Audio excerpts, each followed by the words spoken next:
L'énorme avantage d'avoir un cadre contractuel permet de ne pas céder à la panique. La majorité des investisseurs français, mais pas que, pendant le Covid, des gens qui, au lieu d'acheter alors que le marché a fait moins 40, vendent leurs actions quand le marché est à moins 40. Donc en fait, le côté émotionnel lié à son patrimoine est un gros risque pour l'investisseur. Du coup, il y a ce niveau de frais-là qui est pour le distributeur en fait. Ensuite, vous prenez une marge et l'émetteur va aussi prendre sa marge, ce que tu disais tout à l'heure. Ouais. Et donc, comment c'est possible qu'avec ces 3 couches de frais, l'investisseur final soit quand même gagnant au final?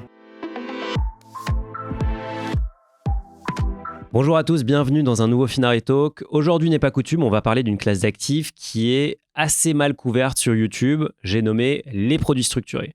C'est un produit qui a vraiment le vent en poupe, qui est en train de se développer à fond. Il a pas mal de caractéristiques intéressantes, mais aussi des risques inhérents et donc pas mal de détracteurs. Pour démêler le vrai du faux, j'ai invité un expert, Louis Pradier, le directeur général d'Equitim, l'un des leaders du secteur en France. Salut Louis. Bonjour, je suis ravi d'être là. Écoute, ravi de te recevoir. On va rentrer dans le vif du sujet. C'est quoi un produit structuré ? Belle question pour introduire. Vaste question pour introduire, ouais. Tout bonnement, un produit structuré, c'est un contrat qu'un client passe auprès d'une banque d'investissement sur un placement donné. Et donc, le client connaît à l'avance les gains potentiels et les risques qui y sont associés.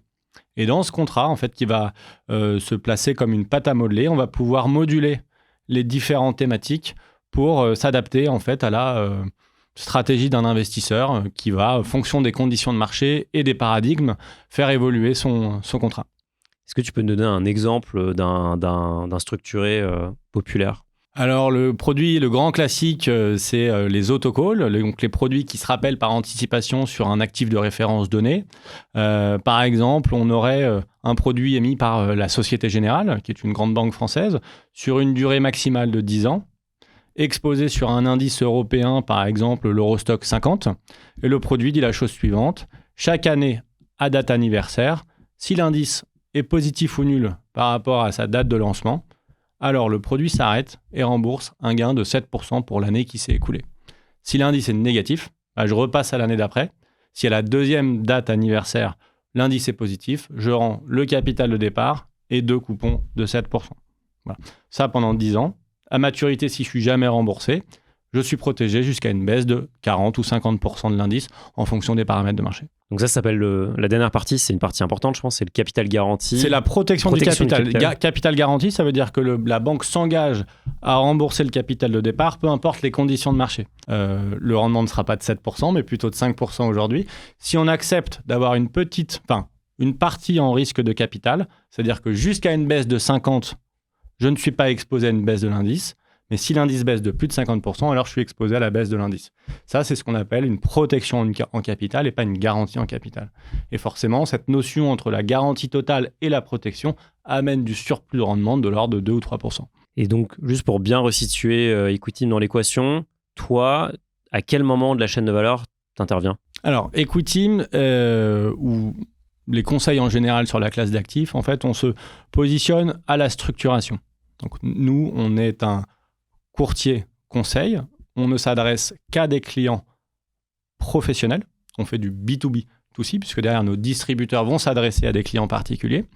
On va traiter un cahier des charges que nos distributeurs vont nous remonter en fonction d'un besoin client, d'un besoin global d'une allocation au sein d'un cabinet. Et en fonction du cahier des charges que l'on va nous transmettre, on va travailler de manière itérative, où on va consulter les banques d'investissement pour dire, voilà, sur cette thématique-là, sur le marché action européen, américain, émergent, sur une durée longue de 5 à 10 ans, quel rendement on est capable de tirer.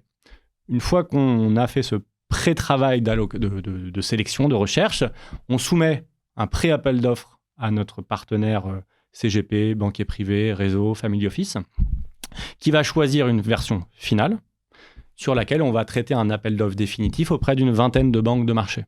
Et après, notre travail sera de sélectionner le meilleur prix en face de la meilleure banque. Voilà. Donc, il y a un double aspect. Le côté conseil pour chercher le bon produit en face du cahier des charges. Et une fois que ce produit a été sourcé, d'aller chercher le meilleur prix dans le marché. Donc, on est courtier et conseil. Et donc, tu es rémunéré par... Nous sommes rémunérés à la mise en place par la banque d'investissement lorsqu'on met en place le produit. Donc, c'est la banque d'investissement qui te rémunère. OK. Et c'est qui aujourd'hui les grosses banques d'investissement sur les structurés? Ouais, il y en a une vingtaine. Sur le marché français, sur le marché de l'assurance vie en France, si on veut acheter son produit structuré au sein d'un contrat d'assurance vie, il y en a une dizaine. On a les banques françaises, Société Générale, BNP, Natixis, Crédit Agricole. Les anglo-saxonnes qui ont pris une grosse part de marché depuis 4-5 ans, Goldman, Citi, Morgan Stanley, JP Morgan et d'autres. Et puis après, il y a d'autres banques périphériques qui peuvent, les banques suisses, on a traité beaucoup avec UBS récemment. Voilà, donc on traite qu'avec des banques tiers 1 qui sont sur des profils de rating et de ratio de solvabilité de très bonne qualité. Parce qu'il y a un risque pour l'investisseur. Évidemment, sur l'émetteur. Le point de départ, et j'aurais dû commencer par ça, c'est qu'évidemment, le contrat porte sur un titre de créance. Et donc, la garantie absolue, c'est celle de la banque. Et donc, ça veut dire qu'on est exposé au risque de crédit de la banque d'investissement. Si la banque fait faillite, on va avoir un problème sur son placement. Donc, tout l'enjeu réside à la fois sur trouver le bon sous-jacent, la bonne stratégie, mais être exposé à un titre de créance bancaire de bonne qualité. Et justement, les sous-jacents, tu as parlé de l'Eurostoxx 50. Qu'est-ce qu'on peut couvrir avec un produit structuré? On peut traiter à peu près tout type de sous-jacent coté dans le marché. Les actions sont les plus courants, parce que c'est très liquide. Il y a un sous-jacent, je pense qu'on va le détailler après, mais il y a du marché des dérivés qui est très, très, très profond. Il y a beaucoup de liquidité. Donc, on va traiter de l'action, des indices, des taux d'intérêt, des matières premières et des obligations. Donc, on a un vaste panel des solutions disponibles. Et c'est pour ça qu'en fait, quand on dit le produit structuré, c'est juste en fait une enveloppe. Pour dire une action, c'est une action, une oblige, c'est une oblige. Un structuré, au final, c'est juste une enveloppe. Ce qui est important, ce n'est pas le titre du produit, c'est plutôt ce qu'il y a dedans. Et donc là, le terrain de jeu est très vaste. Si vous investissez en bourse, vous devez savoir que suivre son patrimoine, c'est compliqué. C'est pour ça que j'ai créé Finari, une application qui vous permet de connecter plus de 20 000 établissements, votre PEA, votre assurance vie, mais aussi vos comptes bancaires. Vous suivez ça de façon sécurisée et surtout de façon automatique. On calcule vos performances, on vous indique les dividendes que vous allez toucher et on calcule même les frais que vous payez pour vous permettre de faire des économies et finalement de gagner plus d'argent. Finari, c'est vraiment un outil indispensable si vous voulez optimiser la gestion de votre patrimoine. Et pour que vous puissiez profiter de toutes les fonctionnalités, je vous offre 20% avec le code qui va s'afficher à l'écran. Allez, on retourne au talk. Tu as parlé tout à l'heure des rendements que la banque pouvait proposer. Est-ce que tu peux détailler comment ce calcul de rendement il se constitue? Oui, alors le produit structuré, il a plusieurs socles. En fait, c'est vraiment des briques qui vont s'intercaler. Le premier socle, comme c'est un titre de créance bancaire, c'est le risque de crédit de la banque. Donc la valeur, le rendement de l'obligation de la banque. Donc ça, en ce moment, comme les taux d'intérêt ont augmenté, les obligations bancaires rémunèrent. Okay, et ensuite, on va y ajouter les différentes briques. En fonction des risques que l'on va sélectionner ou choisir de s'exposer à, on va avoir plus ou moins de rendement via les parties optionnelles. Un produit qui a une protection en capital à moins 50, par exemple, indique qu'on est en risque en capital au-delà de moins 50. Et donc, on va venir vendre des options à découvert, des puts, et cette vente de puts va nous rapporter une prime, puisqu'on la vend à découvert. Tant qu'elle n'est pas tapée, activée, on a encaissé la prime que je vais pouvoir dépenser sur d'autres options d'achat qui vont déclencher des coupons. Voilà. Donc, tout l'enjeu, c'est de savoir quelle est la probabilité d'aller taper les barrières de protection. Plus j'ai un sous-jacent volatile et risqué, plus la probabilité d'aller taper les barrières est élevée. Donc, plus le put va me rapporter. Donc, plus je reste de rendement. Et inversement, si je fais un produit sur l'action Air Liquide, par exemple, la valeur de mon put, elle va être assez faible et donc les rendements ne seront pas très élevés. Si je vais sur une action, je sais pas moi, Alstom, qui est très volatile en ce moment, je vais avoir une valeur de put très élevée, donc je vais avoir des gros rendements embarqués. C'est quoi l'intérêt de la banque? Est-ce qu'elle veut que le put... C'est souvent une question qu'on nous pose. Oui, mais si l'action baisse, c'est la banque qui garde l'écart. Pas du tout. En fait, la banque, comme nous, elle va gérer, en fait, elle va prendre une commission à la structuration et après, elle va gérer son book trading, mais elle n'a aucun intérêt à ce que l'investissement aille dans le mauvais sens.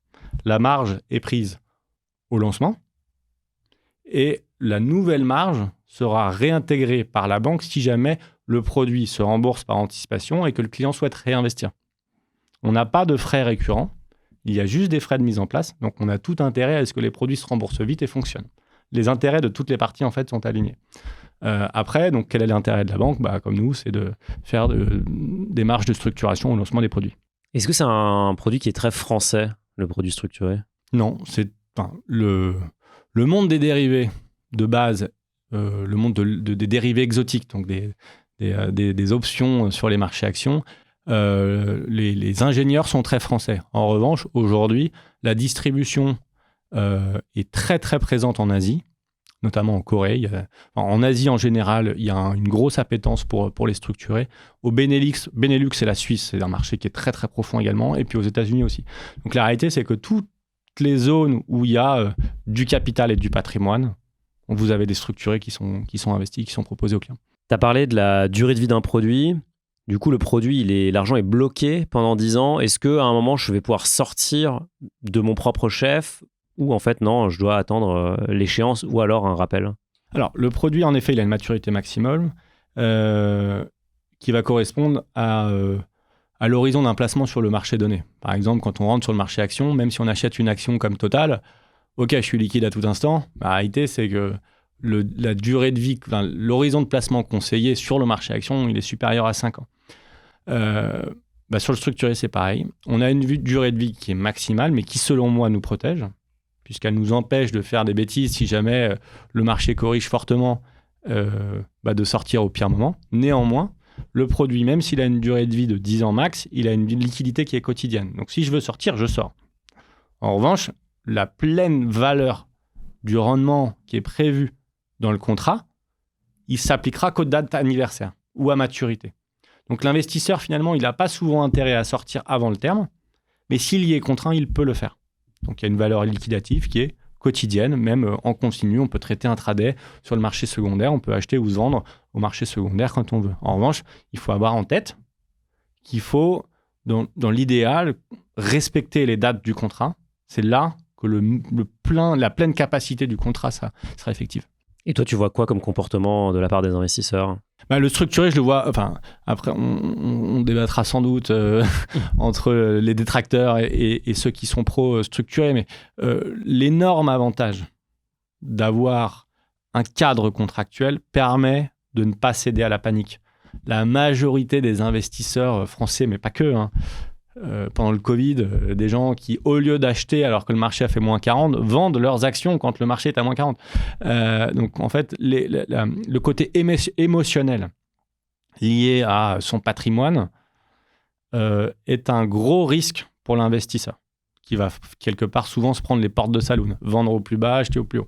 Alors que sur le structuré, comme on a quelque part une protection en capital à maturité, quand on sait que jusqu'à moins 50, de toutes les manières, je serai remboursé, et que ce moins 50 s'applique à maturité, ça veut dire que même si je suis à moins 70 pendant le cycle de vie du produit, c'est pas grave, puisque je sais qu'à un moment donné, les marchés sont cycliques. Donc, si je suis à moins 50 pendant le Covid, je me doute bien que ça va remonter derrière. Et comme ma maturité, elle est dans 10 ans, en fait, je m'affole pas. Donc, je reste investi, je continue d'accumuler des rendements, du coupon, et quand le cycle haussier reviendra, je pourrais en bénéficier pleine capacité. Après, si j'avais un structuré sur, par exemple, Rallye ou Orpea, ouais. Là, je me retrouve bloqué, en fait. Ouais. Alors, sur Orpea et Rallye, c'est des cas qui sont très particuliers. Rallye, c'est souvent sur des produits de crédit. Donc, quand on a vendu à découvert un CDS et que ce CDS a été activé, ou quelque part que l'obligation a fait défaut ou faillite, je suis pleinement exposé en perte en capital. Je suis remboursé, je crois que le taux de recouvrement, c'est 12 ou 13%. Mais je vais te répondre que c'est exactement la même chose que si tu avais acheté l'obligation Rallye en direct. Donc, il n'y a pas de différence entre les deux remboursements finaux. Sur Orpea, c'est pareil. Si tu as un client qui achète l'action Orpea en direct et qu'elle fait moins 95 et qu'elle est délistée, le résultat est le même, que tu aies acheté un structuré ou pas. Le moteur de performance, l'asymétrie en fait dans le structuré, c'est que, OK, tu es capé sur la performance à un niveau de coupon. C'est-à-dire que tu peux pas aller au-delà d'un certain niveau. J'ai un contrat qui dit j'ai un rendement facial de 6 ou 7 points, parfois beaucoup plus sur des actions comme Orpea à l'époque. Mais mettons, je sais que je pourrais jamais gagner plus de 6 ou 7% par an, mais en contrepartie, je suis protégé jusqu'à moins 50, disons. Si je suis à moins 52, mon produit va réagir exactement de la même manière qu'une action. OK, donc je prendrai mes moins 52. Si l'action fait plus 52, Là, tu peux avoir un peu les boules parce que tu aurais préféré avoir l'action en direct et avoir plus 52 et pas les 6 ou 7 par an. En revanche, si l'action, elle fait rien, voire qu'elle baisse de 10 ou 20%. Et que moi, mon produit, il protégeait le rendement jusqu'à moins 30. Là, tu es très content d'avoir eu un structuré. Donc en fait, le structuré, il va venir, son intérêt va dépendre de la configuration de marché et surtout le contrat, donc la formule, doit s'adapter aux conditions de marché. Quand le CAC traite à 8000 et quelques points aujourd'hui, je lis partout qu'il faut acheter des ETF. Fine, pourquoi pas. Mais pour que ça délivre, il faut que le marché continue dans le même sens. Ok, tu vas accumuler des dividendes, mais quand même, il faut que tu ailles dans le bon sens. Il faut que tu aies un marché haussier. Le structuré ne va pas réagir de la même manière. Il va dire, même si le marché fait 0+, voire négatif, puisqu'on fait beaucoup de produits avec des rappels dégressifs ou des coupons payés à la baisse, même si le marché baisse, tu vas toucher du rendement. Donc en fait, ça va être une nouvelle brique de ton allocation. Et ça va venir justifier. On ne dit pas il faut faire que ça ou supprimer les actions et ne faire que du stru. Pas du tout. En revanche, on dit c'est une nouvelle brique qui, dans un marché haussier, prend tout son sens. Et justement, c'est quoi la typologie d'investisseurs qui sont donc les clients de tes clients qui aujourd'hui sont friands de structurer? On a vraiment, encore une fois, il s'adapte. Le structuré s'adapte tellement au paradigme de marché dans lequel tu te trouves et aux clients. Un produit qui est capital garanti, rendement garanti, tu vas te dire, en fait, c'est quelque chose qui va concurrencer ton fonds en euros. Ou le livret. Ou le livret, bien sûr. Et quand tu as un produit sur Alstom qui va cracher 20% par an, qui est ultra spéculatif, là, ça va être, je sais pas moi, concurrent du CFD. Donc, la réponse est compliquée. Néanmoins, nous, ce qu'on observe, c'est que c'est plutôt une clientèle qui est patrimoniale. Patrimonial, c'est à partir de combien pour toi? Quand je dis patrimonial, c'est c'est plutôt des clients qui vont vouloir accumuler progressivement du revenu de l'ordre de 6 ou 7 par an, sans prendre des risques complètement insensés, mais en étant exposés sur le marché quand même pour pouvoir accumuler et avoir des coupons ce qu'on appelle les maths composées, là où tu as des coupons qui s'implémentent dans le temps. Et donc, je dirais clientèle particulière qui épargne chaque mois sur des contrats et qui souhaite rémunérer le patrimoine. On a aussi beaucoup d'entrepreneurs qui vendent leur société et qui cherchent à dégager du rendement sur un capital donné. Quand on vend une boîte à 45 ans et qu'on récupère X centaines ou millions d'euros et qu'on doit dégager du rendement, le structuré prend tout son sens, puisqu'on peut soit le protéger complètement et juste sortir un peu de rendement, ou en tout cas, on peut avoir de la visibilité. Et ces investisseurs, ils utilisent quoi comme enveloppes, comme contenant pour acheter leur structuré? Alors, tu as parlé de l'assurance vie. Il y a le compte titre ordinaire, qui n'est pas forcément optimal sur une gestion patrimoniale au sens large. Mais après, encore une fois, ça, c'est le sens le devoir de conseil qui s'intègre. Donc, le compte titre ordinaire, c'est le plus facile. C'est là où les produits sont le plus facilement éligibles. On ne va pas avoir de contraintes d'accès en termes de sous-jacent, de produits, de montant minimum d'investissement. Ensuite, le plus couramment utilisé, c'est le contrat d'assurance vie. Voilà, c'est le produit, c'est presque le placement préféré des Français. 44 millions de contrats, donc c'est énorme. Voilà, exactement. Et donc, le produit structuré est référençable dans les contrats d'assurance vie. Il faut bien s'assurer auprès de votre conseiller que le produit est éligible au contrat. Il faut faire référencer le produit en amont. Et puis après, il y a la partie PER pour les contrats retraite, qui est aussi beaucoup utilisée, puisque là, par nature, on a un horizon de temps qui est long. Et donc, on va plutôt voir dans les PER des solutions qui sont plus risquées, avec des SRI plutôt entre 5 et 7, mais des rendements 8, 9, 10, voire plus. Puisque là, de toute façon, c'est un contrat à retraite, sauf si on prévoit de casser les contrats sous moins de 5 ans. Mais si on a du temps devant soi, on a tout intérêt à prendre du risque pour être exposé au cycle de marché. Et là, en ce moment, dans l'environnement actuel, c'est quoi les rendements d'un produit avec un capital garanti? Qu'est-ce que tu as vu passer récemment?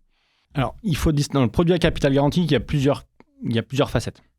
Il y a le produit de base, c'est une oblique bancaire. Une oblique bancaire, aujourd'hui, ça paye 5. Pourquoi ça paye 5 alors que ça paye à 0 il y a 3 ans ou 2 ans? C'est les taux. Voilà, les taux ont monté assez fortement, mini crack obligataire pour le coup. Et donc voilà, aujourd'hui, quand on achète une obligation bancaire à 10 ans, ça paye 5% in fine. Okay, c'est pas du détaché chaque année, ça dure 10 ans. L'émetteur peut rappeler quand il veut, quand il rappelle, c'est 5% par an. S'il rappelle dans 3 ans, je rembourse 100 plus 3 fois 5, 15. Voilà, ça, c'est le produit de base. Si on veut plus, on peut décider de mettre des conditions sur le coupon. Par exemple, protéger le coupon jusqu'à une baisse de 50% de l'Eurostock 50. 50%, c'est déjà une belle baisse. Une crise majeure, Covid, subprime, Internet, les baisses, c'est plutôt de l'ordre de 45, 50. Donc, mais c'est à un instant T, derrière, ça remonte. Et donc, si je protège le capital à 100%, quoi qu'il arrive, et les coupons jusqu'à moins 50, le rendement, ça ne sera pas 5, ça sera plutôt 6,5. Voilà, tu vois un peu les détails. Si je mets moins 30, le coupon, ça sera 7,5, etc., etc. Et donc, c'est quoi l'avantage concrètement pour un investisseur particulier entre acheter l'oblig en direct, l'investment grade, et acheter un produit structuré dans lequel il y aura des frais qui vont être additionnés? Alors déjà, il faut sourcer le papier. C'est pas évident du tout d'acheter une oblig pour un investisseur particulier. Via un ETF? Via un ETF. Ça ne sera pas une obligation? Ça ne sera pas une oblig. On va être exposé à quelque part à la valeur liquidative de l'obligation sous-jacente, mais c'est pas exact. Et puis, on va pas choisir les mêmes durations. On va pas avoir la capacité de moduler en fonction de son horizon de placement et puis sa stratégie. Aujourd'hui, je suis pas sûr en achetant une obligation BNP, tu sortes des rendements autour de 5% via ton ETF. Je pense pas. L'autre option, l'autre avantage pour un investisseur, c'est de pouvoir dire, mais moi 5, je pense que je peux faire mieux. Et moins 50 sur l'Eurostoxx, j'y crois pas. En tout cas, c'est un risque sur lequel je suis OK. Et donc là, je peux trouver du 6,5. Voire du 7,5 si je vais pas sur l'Eurostoxx 50, mais je vais sur un indice à Decremont. Je ne sais pas si on aura le temps d'en parler après, mais il y a beaucoup de nouveaux indices optimisés pour la structuration des produits, avec des dividendes forfaitaires, où l'investisseur prend le risque pour lui de la stabilité des niveaux de dividendes. En contrepartie de quoi, la banque va le rémunérer plus. Et donc, mon rendement à 6,5 sur l'Eurostoxx, il va plutôt passer à 7,5, toujours protégé jusqu'à moins 50. Donc, tu l'auras compris, en fait. Tout l'intérêt, c'est de venir en fait, adapter le produit à ta stratégie. Et justement, les indices à Decremont, allons dans le détail. Pourquoi ça a été créé? Qu'est-ce que ça permet? En fait, il y a tellement de volume sur les produits structurés. C'est quoi le volume là, annuel, par exemple, en France en ce moment? Plusieurs dizaines de milliards d'euros, je dirais une quarantaine de milliards. De nouveaux produits? Ouais, d'émissions chaque année. Ouais. Okay. Il y a 10 ans, c'était 10 fois moins. Nous, Equiteam, si tu veux, j'ai rejoint la société, j'ai rejoint mes associés en 2013. Les volumes annuels étaient de l'ordre de 100 millions d'euros. En 2023, on a clôturé un exercice record à 2,2 milliards d'émissions. Donc, ça montre bien l'intérêt des investisseurs pour le produit. Et voilà, après, c'est de comprendre pourquoi ça prend de la place dans les allocations. Mais bon, ce problème de volume est un sujet parce que les banques d'investissement, derrière, doivent se couvrir sur des sous-jacents dérivés. Un des moteurs de performance, c'est le dividende. Parce que quand on achète un ETF, on récupère le div. Donc, ça soutient son placement. Même si le marché ne va pas dans le bon sens, chaque année, je récupère du div. Sur un structuré, le div, il est réintégré dans la valeur du produit. C'est ce qui permet de... Enfin, il fait partie des moteurs qui permettent de délivrer un rendement. Mais ça ne va pas s'incrémenter dans la performance du sous-jacent. Donc, c'est du jus qui est pris par la salle de marché, qui s'en sert pour faire sa formule. Si une banque t'investit sur 10 ans, tu signes un contrat autocall 10 ans sur l'Eurostoxx 50, et que tu es le 20 février 2020, qu'une semaine après avoir signé le contrat, boum, Covid. Toutes les banques, toutes les actions du CAC annoncent couper les niveaux de dividendes. Plus de dividendes du tout. Les banques se trouvent en l'air sur plusieurs dizaines de milliards d'euros de book sur les dividendes qu'elle avait provisionnés. Et donc, elle comptait réutiliser après. Elle comptait réutiliser. Donc, ça a été des centaines de millions d'euros de pertes pour les banques d'investissement. Et donc, les risques des banques, on dit, non mais moi, ce risque-là, je ne peux plus le tenir. Donc, je vais dégrader ou alors si je le tiens, je vais dégrader les paramètres de pricing. L'idée qu'elles ont eue, c'est de dire, je vais transférer ce risque à l'investisseur. Donc, c'est plutôt un inconvénient. Pour l'investisseur. Sauf que, en contrepartie du risque additionnel qui est pris par l'investisseur, il y a des formules qui sont beaucoup plus attractives, qui permettent d'avoir un rendement qui est de 3, 4, 5% supérieur que sur un indice non décrément. On va pouvoir baisser les niveaux de protection de l'ordre de 20 ou 30% à maturité. Donc, si on avait du moins 40, on peut aller jusqu'à moins 70. Et surtout, on va apporter de la dégressivité sur les notions de rappel anticipé. Si sur l'Eurostoxx 50, je suis en rappel au niveau de départ, sur un indice décrément, je vais être en rappel à moins 3 par an.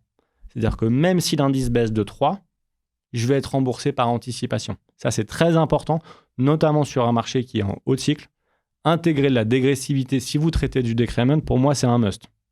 On ne peut pas s'en passer. Pourquoi ? Parce que si jamais tu as une année blanche sur les divs, ou même que chaque année, je grignote un petit peu, par exemple, le dividende moyen historique sur l'Eurostoxx 50, c'est autour de 3,5%. J'ai des niveaux de décrément qui sont plutôt autour de 5 aujourd'hui. Donc en fait, je reprends plus que ce que je réintègre. La notion de dividende de décrément, je ne sais pas si tout le monde est clair là-dessus, mais en fait, la banque prélève autour de 5% et réinvestit le dividende réel. Donc si le div réel il est à 3,5 et que j'ai prélevé 5, je vais être en décalage négatif d'1,5%. Donc il faut que le marché monte d'1,5% par an pour être remboursé. Nous, on va dire quoi ? On va dire non, mais c'est pas 1,5 qu'il faut faire, c'est moins 1,5, puisque je ne vais pas apporter une dégressivité de 3% par an. Mais tout l'intérêt de passer par une société sur laquelle on a confiance, un bon conseil en investissement, et puis un PSI comme Equity, mais il y en a d'autres, des confrères qui sont de très bonne qualité, pour apporter cette notion de contrôle et de sélection des produits. Puisqu'en effet, dans le marché, quand on va sur Internet, on va voir les décréments, c'est une arnaque, on n'y comprend rien, c'est de la marge en plus.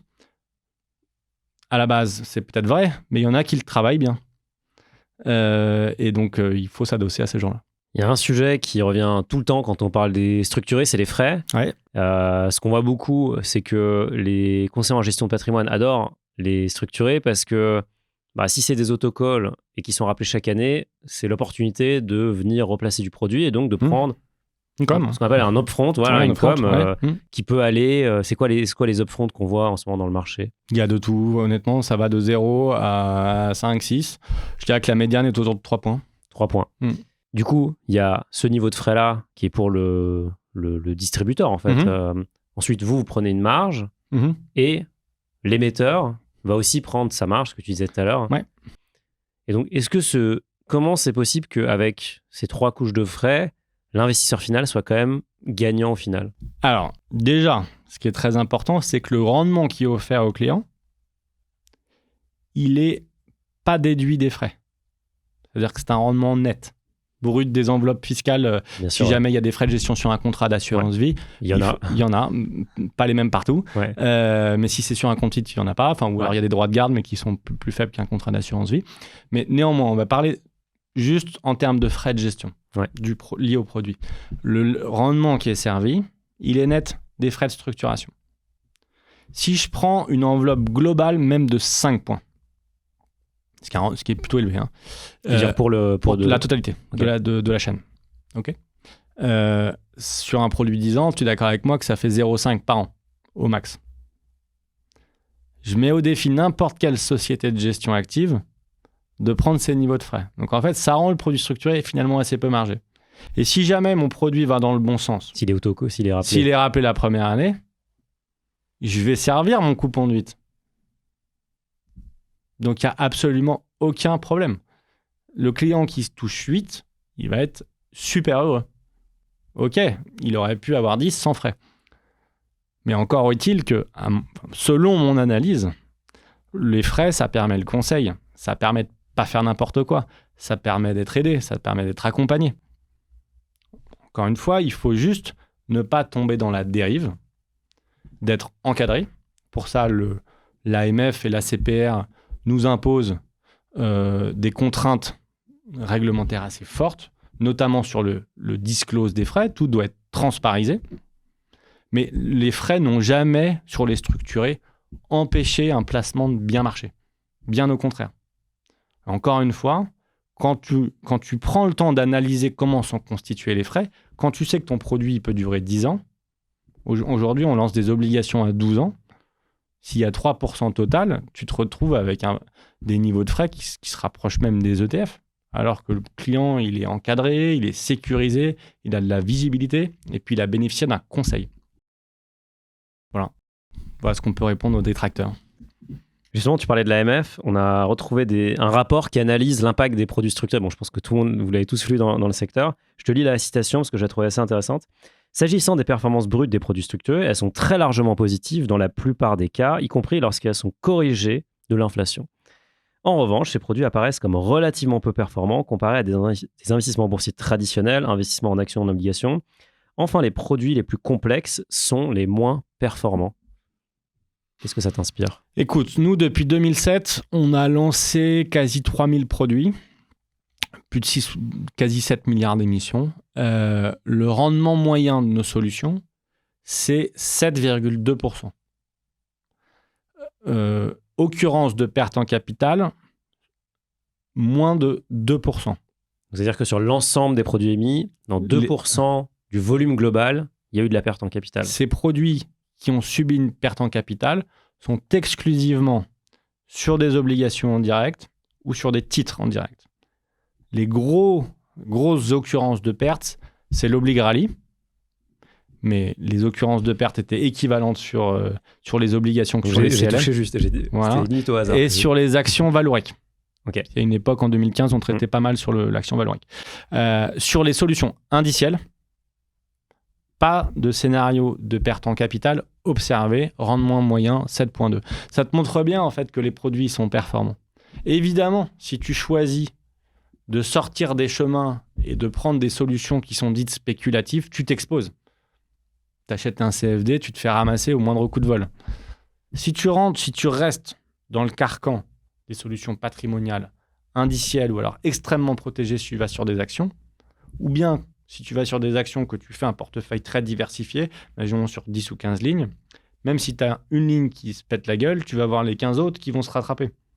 Voilà. Donc, la réponse, c'est nos produits sont performants et on ne ferait pas autant de collectes s'ils ne l'étaient pas. Voilà. Donc, après, la technicité et la complexité. La complexité, ouais. La complexité, ça peut être un moyen de cacher de la marge, ça c'est sûr. Une banque, plus elle te met des mécanismes, ça va être, à chaque mécanisme, en fait, elle prend une petite marge, ce qu'on appelle un spread. Mais comment justement, c'est quoi les mécanismes auxquels moi je dois faire attention si j'ai envie de faire un structuré ? Par exemple, si tu fais un decrement, il faut absolument que tu valides le niveau de decrement, l'historique des dividendes. Si c'est un dividende en points, il faut que tu valides le niveau auquel l'indice est lancé pour pas que la pondération de ton dividende forfaitaire pèse trop.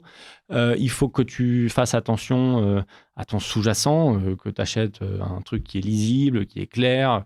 C'est moins 70 sur RPA, c'est pas du tout pareil que moins 70 sur Air Liquide. Voilà. Donc c'est tout un tas de choses qu'il faut identifier. Et après... voilà, il faut accepter que les parties prenantes prennent une commission pour pouvoir assurer le conseil qu'il y a derrière. Et d'ailleurs, tu parlais des indices decrement. J'avais analysé un produit structuré et c'était un indice que j'avais jamais vu. C'était le S&P 100 transatlantique, net zéro, ESG, etc. Alors j'avoue que j'ai regardé beaucoup de fonds. J'avais jamais vu celui-là. Pourquoi c'est des indices un peu exotiques ? C'est pas un indice exotique, c'est un indice propriétaire d'une banque. Le S&P Transatlantic 100, ça doit être quelque chose qui est émis par Goldman ou Citi. C'était Citi. Voilà. Et en fait, ça te permet de constituer en fait une stratégie. Si demain tu veux structurer un produit sur le S&P 500, il n'y a pas de vol, il n'y a pas de div. Tu peux définir vol ? La volatilité. C'est une notion d'amplitude sur le marché. C'est un peu l'indice de la peur. C'est l'amplitude... la variation de cours. Les variations de cours, exactement. Nous, pour rappel, la valeur des coupons dépend de la valeur du rendement de l'oblig et de la vente des puts qu'on observe. Voilà. Donc, des puts qui sont des options de vente. Des options de vente. Voilà. Plus j'achète des options de vente qui sont des sous-jacents volatiles, plus la probabilité que ces options soient activées, plus je vais avoir des rendements élevés. D'accord ?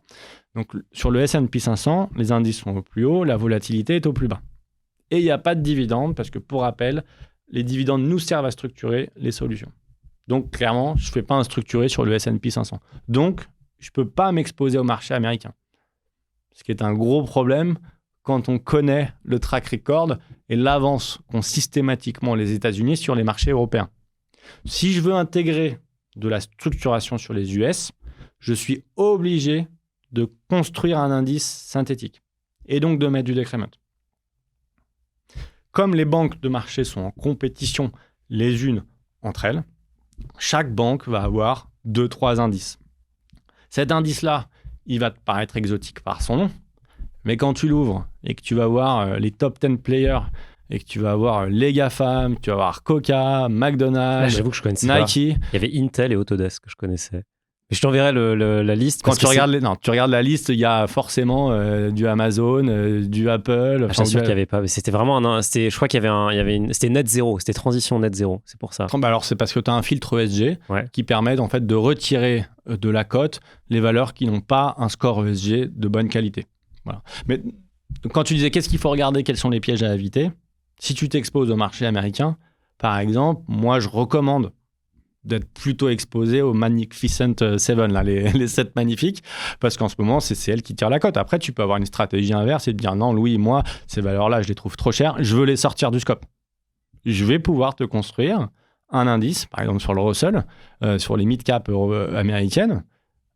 Moi, c'est pas ce que j'aurais fait perso, mais si toi, c'est ce que tu souhaites, je peux te le faire. Et justement, tu as des grandes fortunes, tu as parlé des family office, donc tu as des grandes fortunes qui viennent te voir et qui disent moi, je veux un produit comme ça, pour couvrir telle partie de mon portefeuille. C'est mon quotidien. Voilà. Enfin, les grandes formules, oui et non. Enfin, les grandes familles, pas forcément. Mais les family office. Les family office, mais un client en général qui me dit j'ai une vue de marché et j'ai une stratégie, je peux l'adresser de manière directionnelle via des actions ou des obligues, mais j'ai aussi envie de me dire je ne suis pas à l'aise avec les niveaux de marché actuellement. En revanche, je pense que sur 10 ans, le marché ne va pas baisser de plus de 30%. Si je suis payé 8% par an dans cette configuration, ça me va. Et ça, c'est notre quotidien. Mais après, il faut choisir les valeurs ESG. On a beaucoup traité d'indices sectoriels, parce qu'on pense qu'aujourd'hui, la value européenne reste, enfin en tout cas, est adaptée pour le structurer. Encore une fois, si tu veux acheter 100% de croissance, peut-être qu'il vaut mieux acheter des valeurs en direct. Tu vois. En revanche, si tu achètes de la value qui est bien décotée, tu vois, et que tu me rajoutes en dessous une barre de protection à moins 50, quelque part, en fait, le deal se prend. Voilà. Donc, en fait, le produit vraiment s'adapte à la configuration de marché, surtout à la stratégie de l'investisseur. C'est quoi les scénarios de marché, ou plutôt les événements qui pourraient avoir lieu, qui, toi, te rendraient inquiet sur la classe d'actifs ? Une crise obligataire majeure. Si tu as, mais selon nous, c'est quelque part, c'est pas un vrai. Enfin, une banque systémique, selon notre analyse, ne pourra plus faire faillite. On n'a plus les moyens de subir un Lehman Brothers bis. On l'a vu avec Crédit Suisse qui a fait défaut. On avait des produits structurés exposés sur Crédit Suisse, donc forcément, on a eu énormément de clients inquiets qui nous appelaient. Voilà, qu'est-ce qui va se passer sur mon produit structuré émis par Crédit Suisse ? Nous, on était confiants. On disait non, mais il n'y a aucun problème, il y aura une fusion avec UBS, il va se passer quelque chose. Et c'est là. Vous avez quand même dû être un peu inquiet à un moment. C'est un des critères qui peut créer un peu de tension sur cette classe d'actifs-là. Et je pense comme tout produit, en fait, la diversification est importante et il ne faut pas se voiler la face sur l'aspect marketing du produit. Parfois, ce que je dis à nos distributeurs, même à nos équipes, dire le produit est presque trop beau. Moins 50, ok, c'est une très belle protection. On a l'impression qu'on ne peut pas perdre, mais la réalité, c'est qu'il faut diversifier ses sous-jacents, il faut diversifier ses émetteurs et il faut faire attention quand on achète des sous-jacents decrement. La dérive serait d'apporter trop de complexité dans les decrements. De dire, mon indice, je le lance à 500 points et je prélève 50 points par an. C'est-à-dire que j'ai un div à 10% par an, ce qui est pour le coup pas compensable avec un peu de dégressivité, etc. Donc il faut absolument traiter avec des conseils de qualité qui vont avoir une bonne éthique et en fait le maximum souscrire des produits qu'on est capable de comprendre. Si on n'est pas à l'aise avec la formule, qu'on ne comprend pas le sous-jacent, il ne faut pas y aller. Est-ce qu'un client est déjà venu te voir avec des demandes qui te paraissaient complètement irréalistes, donc tu as dit non, tu as préféré ne pas prendre le deal ou ne pas faire le produit? Régulièrement, je vais te dire. En fait, l'investisseur, encore une fois, le structuré, il a un défaut, c'est que parfois ça peut paraître trop beau. Et quand tu as 1, 2, 3 produits qui se remboursent, le client pense que ça va être possible à chaque fois. Et donc te dit, bon 8, j'aimerais bien que ça soit 10, puis 12, puis 15. Et puis en fait, on se retrouve à structurer, à faire des simulations sur des titres comme Orpea, qui là, pour le coup, vont super mal se passer. Donc nous, oui, évidemment, en tant que conseil, la valeur de notre société, c'est nos clients. Et donc, évidemment, quand on sent que la solution ne part pas dans le bon sens, ou en tout cas la structuration n'est pas adaptée au contexte, et encore pire, au profit de l'investisseur du client, qui est aveuglé par le gain conditionnel, sans voir le risque qui est associé, nous, on refuse de le faire. Complètement. Est-ce que toi, tu as l'impression que quand un client final souscrit à un produit, je ne sais pas dans quelle mesure tu es exposé au client final, mais est-ce que tu as l'impression qu'il est toujours conscient des risques qu'il est en train de prendre? Non, je pense pas. Je pense que la responsabilité, là, j'en remets vraiment la responsabilité au conseiller, parce que je vois très bien comment ça se passe. La réalité, c'est qu'un client final, il dit je vous fais confiance. Faites comme si c'était pour moi. Enfin, pour vous. Donc, on sélectionne sur le volet nos distributeurs. On est hyper vigilant avec qui on travaille. Après, les documents juridiques et réglementaires, illustratifs sont franchement très bien détaillés. Aujourd'hui, un client ne peut plus dire s'il a pris le temps de lire les documents qu'il n'a pas compris le produit. En revanche... C'est pas hyper accessible. C'est pas hyper accessible. Je veux dire, c'est pas hyper accessible. C'est hyper accessible puisque c'est littéralement écrit sur le document. Ouais. T'as même les exemples. Oui, t'as les exemples. T'as les exemples avec les cas favorables, etc. Encore faut-il comprendre. C'est pas limpide. C'est pas limpide. La réalité, c'est que quand en plus on souscrit un produit dans un contrat d'assurance vie, il y a des dizaines de documents à lire. Franchement, c'est un parcours qui est c'est lourd. Les fintechs ont fait un gros boulot là-dessus. Je sais pas si vous allez y venir, en tout cas sur peut-être qu'on bossera ensemble. Voilà. Sur la construction, mais d'un contrat dédié avec des parcours clients qui sont beaucoup plus fluides. Ouais. Ça, c'est hyper important parce que c'est clair que les interfaces d'avant, on va les appeler comme ça, n'incitent pas les clients à lire. Ouais. Quand on reçoit un doc qui fait 400 pages, clairement, on va en bas, on fait signer, quoi.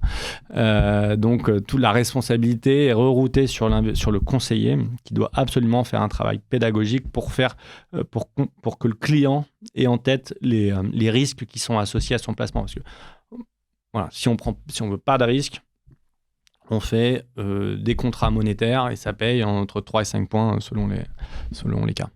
Si on prend le cas de figure de quelqu'un qui est, on va dire, cadre supérieur, patrimoine 500 000 euros, exactement le profil que tu décrivais tout à l'heure, qui est plutôt patrimonial, qui a juste envie de développer son patrimoine, prise de risque certaine, mais c'est pas non plus quelqu'un qui est un dégénéré qui va aller acheter de la crypto, tu vois, sur de la DeFi. Ouais.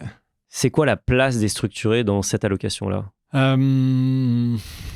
Compliqué à répondre. Moi, encore une fois, le structuré, c'est une enveloppe.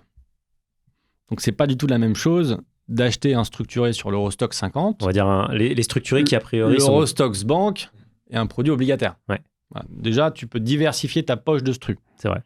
Sur l'enveloppe globale des structurés, tu peux la pousser à 25-30%.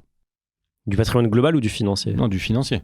Non, de l'enveloppe globale, 500 000 euros financiers. Okay. Après, évidemment, il faut pondérer avec l'immobilier, avec tout le reste. Okay. Il faut le pondérer avec les échéances dont le client fait face. Est-ce qu'il a des revenus réguliers ? Est-ce que ces 500 000 euros sont amenés à se développer par le revenu quand on magasine l'investisseur ou ça sera toujours 500 000 euros, quoi. Moi, je te parle d'une enveloppe 500 000 euros à placer spot, étant considéré que le client a des liquidités par ailleurs et qui peut faire face à des besoins exogènes de la vie, quoi. Voilà.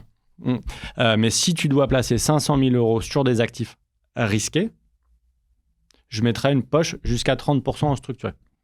Dans cette poche de 30%, je diversifierais peut-être sur 5 produits, sur des thématiques différentes, marché US, Europe, oblige, capital garanti, une action peut-être qui a des côtés, value, Tu vois, tu peux traiter des structurés sur la Société Générale, par exemple, qui cote pas très haut. Si tu dois, après, le réfléchir sur une allocation globale, tu vois, avec du fonds euro, etc., là, tu vas venir baisser la pondération, 30%, ça sera un peu élevé. Là, je te parle juste sur un patrimoine actif listé, quoi, coté. C'est quoi l'intérêt? Est-ce que le meilleur scénario pour l'investisseur, c'est rappel chaque année et il remet au pot? Ah non. Meilleur investisseur, c'est tu rentres sur un marché un peu haut, genre maintenant, marché qui baisse, je sais pas, 20%, le produit qui met 5 ans à se rembourser, c'est des cycles qui sont un peu plus courts aujourd'hui, mais imaginons un cycle normal où le marché action met 5 ans à revenir, que le coupon c'était 7, et que je rembourse le client dans 5 ans à 7 x 5, 35. Alors que le marché aura fait 0. Ça, c'est le meilleur cas de figure. Si tu as acheté ton ETF, tu n'auras pas 35 dans 5 ans. Si tu rentres au plus haut, que le marché baisse et met 5 ans à revenir. Si tu es sur le S&P, tu n'auras pas eu de div ou de dividende ou très peu. Si tu es sur l'Eurostock 50, tu auras accumulé 3% par an. Donc, tu vas récupérer tes dividendes, évidemment. Mais le meilleur scénario pour nous, c'est ça. C'est-à-dire que le produit structuré, il est adapté sur un marché qui est sans réelle tendance. Si tu sais que le marché va monter de 10% par an, tu n'achètes pas un structuré. Mais la réalité, c'est qu'aujourd'hui, il y a tellement de facteurs exogènes qui peuvent nous tomber dessus. Tous les 6 mois, on a une crise, quoi, qui fait qu'en fait, c'est hyper compliqué de dire je prends mon capital et que je m'expose aux actions à 100%. C'est impossible. Tu as tous les risques de te prendre un moins 40 dans les 6 mois. Après, le marché remonte, c'est pas très grave. Mais si tu mets 5 ans à revenir et que tu as gagné 0, c'est dur. Sachant que là, nous, sur un structuré, si le marché fait 0, je te rends 7 x 5, 35. Après, tu peux faire du DCA sur les ETF aussi. Ah, des achats quoi, programmés? Ouais, programmés, ouais. Oui, mais là, oui, tu peux faire des achats programmés, c'est sûr. Mais bon, tu le programmes sur combien de temps? Ah, il faut avoir des liquidités pour pouvoir remettre au pot. Si tu vois, imaginons, tu mets un achat programmé sur tu as un capital de 500 000, parce que tu as hérité, tu as vendu ta maison, ta boîte, machin. Tu vas faire un programme sur 24 mois. Sauf que le marché fait que monter sur 24 mois, et boum, le 24e mois, quand tu es full exposé, bam, ça fait moins 40. Tu fais quoi? Donc, je dis pas qu'il faut tout mettre en structuré. Évidemment pas.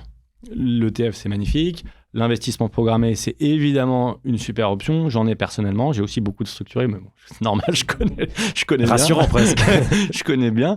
Mais en tout cas, c'est une poche de la loc. C'est une des poches. Mais justement, c'était mon avant-dernière question. Toi, tu investis dans quoi, du coup? Est-ce que tu peux développer un peu le sujet? Moi, perso? Ouais, oui, perso. Pradier. Ouais. J'ai beaucoup d'IMO en dette. Là, j'en achète moins parce qu'évidemment, sur des taux un peu élevés, c'est plus compliqué. Jouissance ou locatif? Il y a deux. Mais pas mal de locatifs, ouais. Pas mal de locatifs. Et après, j'ai un PER, un contrat d'assurance vie. J'ai à peu près 30% de structuré. J'ai à peu près 40% d'actions sur des ETF. Et j'ai 30... Ouais, Ah ben j'en ai, non mais bien sûr j'en ai. Je dis pas, encore une fois, en fait l'allocation d'un client, elle doit être faite par brique. Si tu mets tout sur un sous-jacent, tu prends beaucoup de risques. Il faut traiter des solutions qui sont décorrélées les unes d'entre elles. Il faut acheter des actions US, il faut acheter des actions américaines, des actions européennes, il faut acheter de l'émergent, il faut acheter de l'immobilier, il faut acheter de l'immobilier évidemment en pleine propriété, en résidence principale. Si tu peux, il faut faire de la dette pour faire du locatif, il faut acheter de l'oblig. En ce moment, on fait beaucoup d'oblig puisque vu que les taux sont élevés, il y a une prime à aller chercher de l'oblig, donc on en a un petit peu. L'oblig, je l'ai plutôt traité via les structurés. Et puis, il faut garder un peu de cash dispo pour réinjecter sur les marchés actions s'il y a une correction. Donc, je dois avoir à peu près 20% de cash pour pouvoir renforcer si le marché baisse. Pas de crypto? Pas de crypto. Pas de crypto, pas encore. Là, c'est un peu le sentiment d'avoir raté le wagon, quoi. Il y a peut-être un structuré à construire, du coup. Peut-être. Alors, nous, par exemple, j'ai beaucoup de clients qui m'appellent pour me dire est-ce qu'on peut faire de la crypto? Il y a de la volatilité, on doit avoir des super coupons. Ouais. Moi, je réponds ouais, mais là, franchement, il y a tellement de croissance sur les cryptos. Je te conseille vraiment pas de faire un structuré là-dessus. Tu vas être capé. Ce serait possible? Ouais, ce serait possible. Mais tu vas avoir un coupon de 20 ou 25. Je dis, c'est 3 jours de bourse sur les cryptos, quoi. Donc là, je conseille vraiment d'orienter vers un professionnel qui maîtrise parfaitement les cryptos et de s'exposer de manière directionnelle. Donc, acheter la crypto. Voilà. je refuse en fait de faire des placements en crypto. Là, pour le coup, c'est ajouter des frais pour pas grand-chose. Tu as dit que tu avais rejoint Equiteam en 2013. Ouais. Du coup, ça fait un petit moment que tu es sur les marchés, que tu investis aussi à titre perso. Ouais. Est-ce que tu as un dernier conseil que tu voudrais donner aux investisseurs particuliers qui veulent optimiser leur patrimoine? Faites-vous accompagner. N'ayez pas peur. Je ne fais pas du tout la bataille sur les frais comme certains. Moi, je pense que les frais permettent d'avoir un conseil de qualité, d'être accompagné. Il faut être bien sûr vigilant pour ne pas se faire assommer. Mais c'est normal qu'il y ait des parties prenantes qui se rémunèrent pour le conseil qu'elles apportent. Et une fois qu'on a dit qu'on est accompagné, avoir une stratégie d'allocation qui est relativement stable. Il faut éviter de... Moi, je pense que le trading doit être réservé aux traders et que spéculer dans un sens ou dans l'autre en permanence, c'est le meilleur moyen de se prendre les 2 portes de saloon, comme on l'appelle. Donc moi, j'ai plutôt une vision patrimoniale. J'ai une alloc, je la tiens, je respecte les horizons de temps, les horizons de placement, et je ne m'affole pas si le marché baisse. Voilà. J'en profite même plutôt pour renforcer. Et là, à quel niveau tu renforcerais à quel moment tu bougerais ton allocation, ton cash pour rentrer dans les actions, j'imagine Là, j'attendrais une baisse de 20-25%. En dehors, avant, c'est juste... un peu de volatilité du moment, mais c'est pas une vraie correction. Top. Merci beaucoup, Louis. Je t'en prie, merci de ton accueil.